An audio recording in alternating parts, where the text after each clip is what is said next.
Hi everyone, welcome to my channel let's get on chemistry. आज हमें discuss करना है ऑर्गेनिक केमिस्ट्री का ये क्वेश्चन।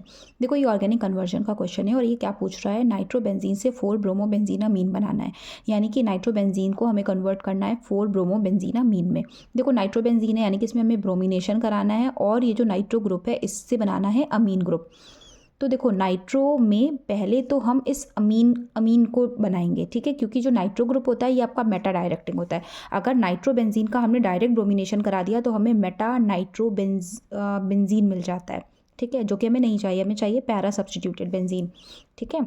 तो यहाँ पे जो आपका नाइट्रोबेंजीन है, पहले तो हमने इसको रिड्यूस कराया। रिड्यूस कैसे कराएंगे? रिड्यूस हमने करा सकते हैं टिन प्लस HCl या आयरन प्लस HCl के साथ। हमारा ये रिड्यूस होकर NO2 से NH2 ग्रुप आ गया।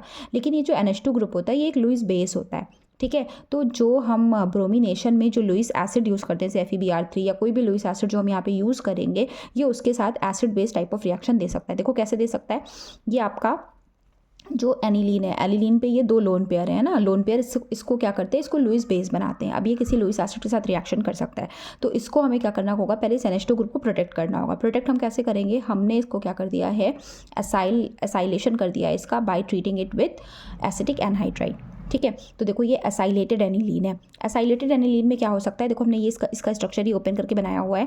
यहाँ पे देखो क्या हो रहा है, ये जो नाइट्रोजन के जो लोन पेयर हैं वो इधर से कॉन्जुगेशन में है, किसके साथ, एसाइल ग्रुप के साथ कॉन्जुगेशन में है। अब ये क्योंकि इसके साथ कॉन्जुगेशन में जब रहेंगे या बेंजीन रिंग के साथ भी कॉन्जुगेशन में रह सकते हैं, तो ये क्या करेगा, आपका as a Lewis base behave नहीं कर पाएगा, ठीक है। अब यहाँ पे आप प्रॉपर इलेक्ट्रोफिलिक सब्स्टिट्यूशन करा सकते हो। डायरेक्ट एनिलीन में इलेक्ट्रोफिलिक सब्स्टिट्यूशन नहीं होता। ये भी क्वेश्चन पूछा जा सकता है कि एनिलीन में इलेक्ट्रोफिलिक सब्स्टिट्यूशन क्यों नहीं होता, ठीक है। नहीं होता because of this lone pair, ये बिहेव करता है एज अ लुईस बेस। हम इसको प्रोटेक्ट कराएंगे तब हाँ होगा, ठीक है। अब देखो, अब हमने इसको क्या करा है, ब्रोमिनेशन करा दिया। जब हमने इसका ब्रोमिनेशन कराया तो क्योंकि ये तो अब आपका पैरा डायरेक्टिंग है ना, ये जो नाइट्रोजन वाला जो ग्रुप है ना ये तो आपका +M रखता है, तो ये पैरा डायरेक्टिंग होता है। ये पैरा डायरेक्टिंग है, पैरा पोजीशन पे ब्रोमीन आ गया, पैरा पोजीशन पे ब्रोमीन आ गया, हमारा ब्रोमिनेशन हो गया।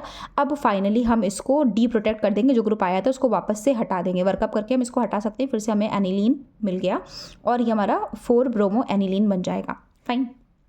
अब आते हैं इसके नेक्स्ट पार्ट पे। नेक्स्ट पार्ट क्या रहा है, क्लोरोफिनाइल मिथेन टू फिनाइल इथेनामीन। देखो, क्लोरोफिनाइल मिथेन है ये और ये 2-फिनाइल इथेनामीन है। यहाँ से यहाँ आने में हम देख रहे हैं एक कार्बन बढ़ गया है बीच में। कार्बन जब कभी भी बढ़ाना होता है इस तरह से हम लोग इंट्रोड्यूस कराते हैं साइनाइड को, क्योंकि साइनाइड हमें ईजिली बहुत आसानी से सब्स्टिट्यूशन के थ्रू कार्बन दे देता है।